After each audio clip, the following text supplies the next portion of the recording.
Oi, colegas! Hoje eu vou contar um caso surpreendente e que o final realmente vai deixar vocês chocados. Hoje eu vou contar pra vocês o caso Skyler Neese.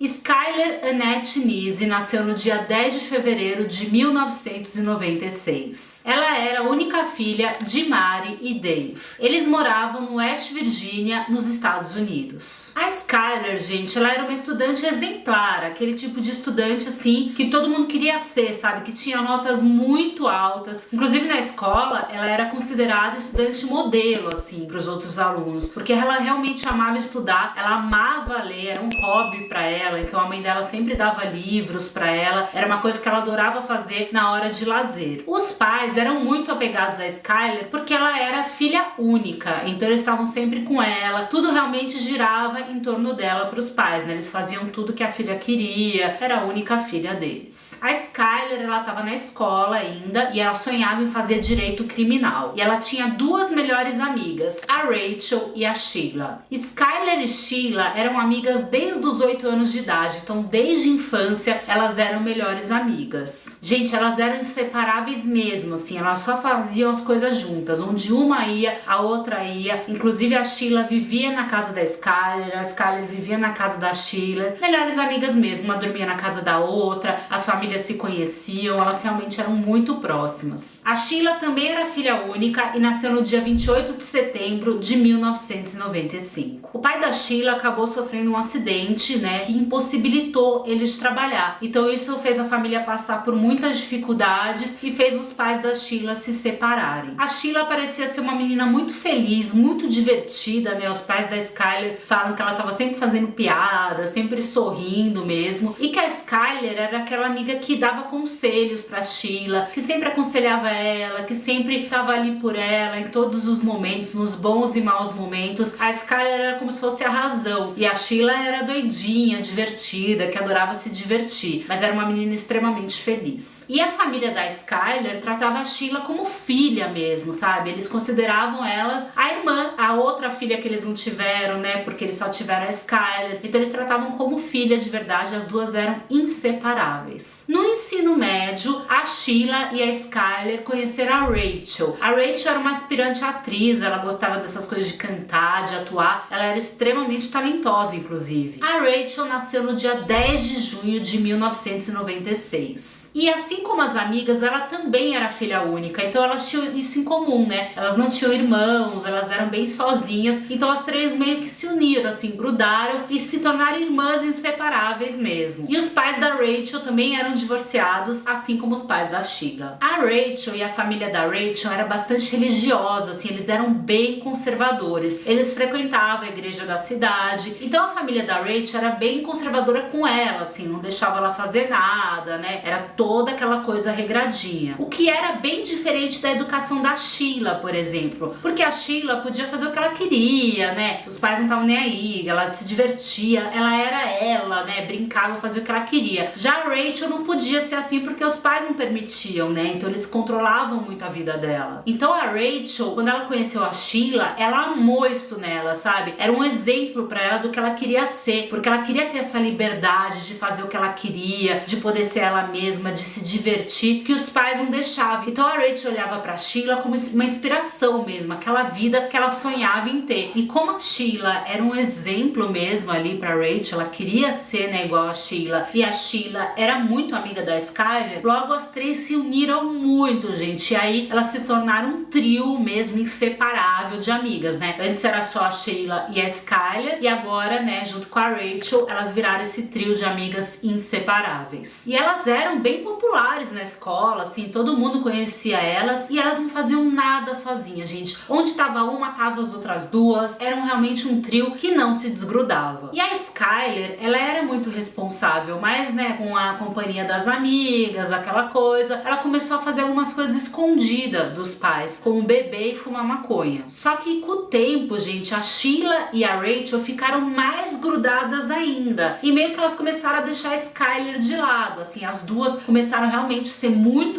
amigas, e a Skyler ficou ali meio que perdida. E isso começou a gerar várias brigas ali no trio, principalmente entre a Skyler e a Sheila, porque no começo, né, a amizade era entre a Skyler e a Sheila. A Rachel chegou, elas se tornaram um trio, mas aí a Sheila foi pro lado da Rachel e acabou meio que ignorando aí a Skyler, né? Então as três começaram a brigar bastante. Inclusive elas brigavam muito nas redes sociais, tem vários tweets delas, uma xingando a outra. As três começaram realmente a brigar, na verdade assim, a Rachel e a Sheila juntas brigando com a Skyler e vice-versa. E aí muitas vezes a Rachel e a Sheila começaram a sair as duas juntas e não chamava a Skyler. Então a Skyler começou a se sentir deixada de lado, sabe? Uma coisa que era as três juntas fazendo tudo, né? Se tornou Rachel e Sheila, e a Skyler ficava sendo deixada de lado. Então era briga atrás de briga ali no grupo. No dia 5 de julho de 2012, a Skyler tava ali, né? Mais um dia comum, tava ali em casa com a sua família. E foi uma noite comum ali na família, né? Como sempre, todos unidos e tudo mais. Na manhã seguinte, o pai da Skyler, ele vai até o quarto da Skyler pra acordar ela e tudo mais, e a porta tava fechada. Quando ele abre a porta do quarto da Skyler, ele vê que a filha não está no quarto. Ela não tá lá dentro, e ela deveria estar lá dentro dormindo. Aí ele fica um pouco assustado e ele olha pra janela, porque eles moravam ali, né, numa casa, ele olha pra janela que tinha uma rede de proteção e ele vê que essa rede de proteção não está na janela. E aí quando ele olha pra fora ali da janela, ele vê que tem um banquinho ali fora. Então imediatamente ele percebe que a Skyler saiu escondido dos pais mesmo à noite, né? Pegou, abriu, né? Tirou essa rede de proteção, saiu pela janela nesse banquinho, né, gente? E aí o pai da Skyler, o Dave, ele liga pra Marie, pra mãe, né? E fala, olha, a Skyler não tá aqui, tal, conta o que ele viu. Mas a mãe da Skyler fala, ah, ela saiu escondida, tá na cara, né? Pela cena, tudo mais. Ela saiu escondido com as amigas. Então num primeiro momento eles não ficam tão preocupados. Só que aí passam horas e horas e horas e nada da Skyler aparecer. Inclusive assim, a Skyler era muito responsável, ela trabalhava à tarde, né, num restaurante e tudo mais, e o dono desse restaurante liga para os pais da Skyler e fala, olha, ela não veio trabalhar, o que que aconteceu? E aí eles percebem que alguma coisa aconteceu, porque a Skyler jamais faltaria no trabalho. Então além de passarem horas e ela ter desaparecido, ela não apareceu no trabalho. E aí eles começam a ficar desesperados e eles ligam para a polícia. Os policiais, quando eles chegam, eles percebem que tinham câmeras de segurança por volta da casa, né? O pai da Skyler também fala isso pra eles, e aí eles percebem que vai ficar mais fácil ver o que aconteceu, porque as câmeras de segurança vão mostrar o que realmente aconteceu, se alguém invadiu a casa, se a Skyler saiu escondida e tudo mais. As imagens das câmeras de segurança mostram a Skyler saindo escondida realmente, então não foi um sequestrador, um bandido, alguém que invadiu a casa, que forçou ela. Não, ela saiu por livre e espontânea vontade, ela saiu escondida, ela retira a proteção da tela, né? Ela sai ali pela janela e ela entra num carro branco. E aí pra polícia, o que parecia que realmente ela tinha ido sair com as amigas pra se divertir, ou de repente até fugido com um namorado, alguma coisa do tipo. A polícia não acredita em crime, nada do tipo, porque pelas imagens da câmera, realmente ela saiu, né, gente, por espontânea vontade, porque ela queria, e ela entrou num carro porque ela quis. Mas os pais da Skyler não acreditaram nessa versão, porque a Skyler não levou nada. Então se ela tivesse fugido, né, com um namorado, ou sei lá, quisesse fugir, como que ela ia deixar tudo pra trás? Ela não levou roupa, ela não levou nem o carregador de celular dela, né? A mãe dela até fala que ela não gostava do cabelo dela, que era enrolado, ela vivia com chapinha, então ela não levou nem a chapinha, tipo umas coisas assim pequenas, mas que juntando você fala, peraí, como que a pessoa fugiu e não levou os pertences mais básicos, né, que ela usava no dia a dia? Ela não levou absolutamente nada dela, nenhum pertence. E aí eu vou contar pra vocês onde que a Skyler foi. A Skyler tava com as amigas dela, com a Sheila e com a Rachel. Na verdade, elas saíram escondidos pra ir nos bares ali da cidade e também beber e fumar maconha escondido. A Sheila admitiu pra polícia que sim, ela foi buscar a Skyler naquela noite, que ela saiu com a Skyler e com a Rachel, com as amigas, que elas foram beber e tudo mais. Mas segundo a Sheila, ela deixou a Skyler numa cidade que a Skyler pediu pra ela deixar, que ela não ia voltar pra casa, então ela deixou e foi embora, né? Que a Skyler queria se divertir mais e tal, e ela não sabe o que aconteceu com a Skyler depois disso. E gente, assim, se passaram dias e dias e nada da Skyler aparecer e nenhuma informação surgir, e se passaram meses. Vocês imaginam a cabeça desses pais, né? Que a a filha sumiu, não sabem pra onde foi. Meses depois, ninguém sabe o que aconteceu. A polícia ainda acreditava que realmente ela tinha fugido, mas os pais falavam, gente, passou meses e nada. E também tiveram algumas pistas falsas aí que fizeram a polícia perder tempo e focar em algumas coisas que não tinham nada a ver com o caso, né? Aquelas ligações falsas, anônimas e tudo mais. Os pais da Skyler espalharam panfletos, aquelas coisas pela cidade toda, pra ver se alguém tinha alguma informação da Skyler. A Sheila e a Rachel, as amigas da Skyler, ajudaram eles a todo momento. Elas também espalharam os panfletos, tudo pra ver se elas conseguiam ajudar a encontrar a Skyler, a amiga delas. Inclusive a Sheila fez um post no Facebook falando que não aguentava mais ficar longe da Skyler, que ela só queria ver a amiga de volta, que ela só queria que a amiga voltasse bem e tudo mais. Como as investigações não estavam andando, o FBI assumiu o caso no dia 10 de setembro de 2012. E aí eles foram interrogar as colegas, né, as amigas da Skyler, a Rachel e a Sheila. Gente, eles interrogaram as duas várias vezes, por vários dias. E assim, a versão delas mudava o tempo todo. Uma hora elas falavam que deixaram a Skyler num lugar, depois elas falavam que deixaram em outro lugar. Aí elas pediam desculpa, falavam que elas estavam nervosas, que elas estavam com saudade da amiga, que elas estavam sofrendo com tudo aquilo. Mas a polícia começou a achar muito estranho. Tinha horas que elas tinham momentos de muita frieza, sabe? Que elas falavam como se nada tivesse acontecido. Então a polícia, ao invés de focar nas pistas que estavam aparecendo, o FBI e tudo mais, eles começaram a focar somente na Rachel e na Sheila, o que revoltou a família da Skyler. Pois é, a família se revoltou porque ela falou que conhecia principalmente a Rachel, que a Rachel era a melhor amiga da Skyler desde que elas eram crianças, que a Rachel era que nem uma irmã pra Skyler, que ela nunca faria nada de errado ou de ruim pra Skyler. Então o pai da Skyler se revolta com o FBI, com a polícia, fala, vocês estão suspeitando das pessoas erradas. Essa menina eu conheço desde que ela é uma criança, ela é minha filha também, sabe? Então vocês estão indo atrás de quem realmente não fez nada e não merece passar por isso. Até que no dia 28 de dezembro de 2012, a Rachel começou a chorar muito, muito, muito. Ela teve um ataque ali, uma crise nervosa, e ela foi levada para um hospital psiquiátrico. As pessoas acharam que era porque realmente ela estava com muita saudade da Skyler, tudo isso estava mexendo muito com a cabeça dela, o sumiço da melhor amiga, né? Tava fazendo ela ficar muito mal e ela teve esse ataque e precisou ser internada. Após a Rachel receber alta, no dia 3 de janeiro de 2013, ela resolveu contar para o seu advogado e para a polícia o que aconteceu. Agora eu vou contar para vocês o que aconteceu com a Skyler. Naquela noite, realmente, a Sheila e a Rachel foram buscar a Skyler na casa dela e elas seguiram pro norte para curtir, para beber e tudo mais. Só que nisso, elas avistaram um carro de polícia e as três eram menores de idade. Então, com medo de ser pegas pela polícia e tudo mais, elas resolvem voltar para a cidade delas usando um caminho alternativo. E aí elas chegam na Pensilvânia, né, usando esse caminho alternativo e por uma estrada que elas conheciam muito bem, que elas iam direto lá as três para fumar maconha, para beber, que elas estavam sempre por ali. E aí as meninas, as três, saem do carro para fumar, mas nesse momento a Sheila tenta acender o cigarro com o isqueiro, né, mas o isqueiro dela não funciona. E aí a Skyler volta pro carro para pegar um isqueiro do carro mesmo ali, pra Sheila poder acender o cigarro. O que a Skyler não sabia é que a Sheila e a Rachel, suas melhores amigas, estavam com um monte de facas de cozinha escondidas debaixo da roupa que elas estavam usando. Assim que a Skyler virou e foi pegar o isqueiro, as duas começaram a esfaquear a Skyler. Nesse momento houve uma luta corporal ali, a Skyler consegue tirar a faca da Rachel, mas a Sheila continua esfaqueando a Skyler. Elas deferiram mais de 50 golpes de faca contra a própria amiga. E a única coisa que a Skyler falava enquanto elas, né, estavam esfaqueando ela era: por que nós somos amigas? Por que vocês estão fazendo isso comigo? Por quê? Por quê? Por quê? E foi algo premeditado mesmo, porque no porta-malas do carro elas já deixaram água sanitária, toalhas de papel, uma pá e roupas limpas. Quando elas perceberam que a Skyler já estava morta, elas pegaram a pá e levaram o corpo da Skyler para outro lugar para enterrar esse corpo. Só que elas foram tentar enterrar esse corpo, mas não tinha terra suficiente no local, então elas cobriram o corpo da amiga com pedras, galhos e sujeira. E após isso elas voltam pro carro, limpam tudo, levaram horas para limpar todo o carro, elas tiram as roupas, colocam as roupas delas sujas de sangue num saco de lixo e limpam toda a cena do crime. A cidade ficou completamente chocada quando soube do caso, porque, como eu falei para vocês, as três eram inseparáveis. Os pais da Skyler não conseguiam acreditar. Foi um choque para todo mundo, né? Primeiro porque eles perderam a única filha que eles tinham, ela estava morta, e ainda porque as melhores amigas, principalmente a Rachel, que era aquela menina que eles consideravam uma filha e melhor amiga da Skyler desde a infância, foi uma das assassinas da menina. No dia 13 de março de 2013, então, foi lançado um comunicado aí à imprensa, porque a imprensa estava toda nesse caso, né? O caso realmente virou um caso bem público, que realmente tinham achado o corpo da Skyler e que realmente a história que a Rachel contou era real. Quando foram perguntadas para as meninas por que elas mataram a Skyler, por que elas mataram a melhor amiga, né? As meninas só falavam que elas não queriam mais ser amiga da Skyler, então que elas mataram ela para se livrar mais dela mesma, que elas não gostavam mais da Skyler, então matando ela, elas não precisavam mais ser amigas dela. Pois é. E aí teve o julgamento da Sheila e da Rachel, né? E no julgamento até uma jovem fala que ouviu na escola as meninas planejando sim a morte da Skyler, mas que ela achou que era uma brincadeira aquilo, afinal as três eram melhores amigas, grudadas e inseparáveis, então ela viu isso, ela viu essa cena das duas planejando, mas ela achou que realmente era uma brincadeira e não levou a sério. Sheila foi condenada à prisão perpétua e Rachel foi condenada a 30 anos de prisão. Então lá nos Estados Unidos, né, gente, existe prisão perpétua, que é uma coisa que não existe aqui no nosso país, no Brasil. Em memória à sua filha, o Dave e a Marie, eles ajudaram a aprovar a lei Skyler, que exige que o sinal Amber Alert seja emitido com todas as crianças e menores de idade desaparecidas, porque nesse caso a polícia não emitiu porque achou que a Skyler tinha fugido e tudo mais. Se a polícia tivesse emitido esse sinal, talvez tivessem descoberto essa história muito antes. E com isso, a polícia acabou não fazendo muita coisa nesse caso. Triste, né, gente? Um caso aí que envolve um crime entre melhores amigas, né, gente? Assim, as pessoas até comparam muito com o filme Meninas Malvadas, porque eram meninas populares do colégio, que estavam sempre juntas, que faziam tudo juntas, super felizes, e aí cansaram da amiga, falaram, a gente não quer mais ser amiga dessa menina, entendeu? As outras duas se juntaram e mataram ela pra se livrar dela e não ter que ser mais amiga dela. Ai, gente, que horror! Qual a opinião de vocês sobre esse caso? Comenta aqui embaixo. Vocês sabem que nesse canal vocês têm espaço livre pra comentar tudo o que vocês quiserem, então bora comentar aqui embaixo. E é isso, eu vejo vocês mais tarde com mais um caso.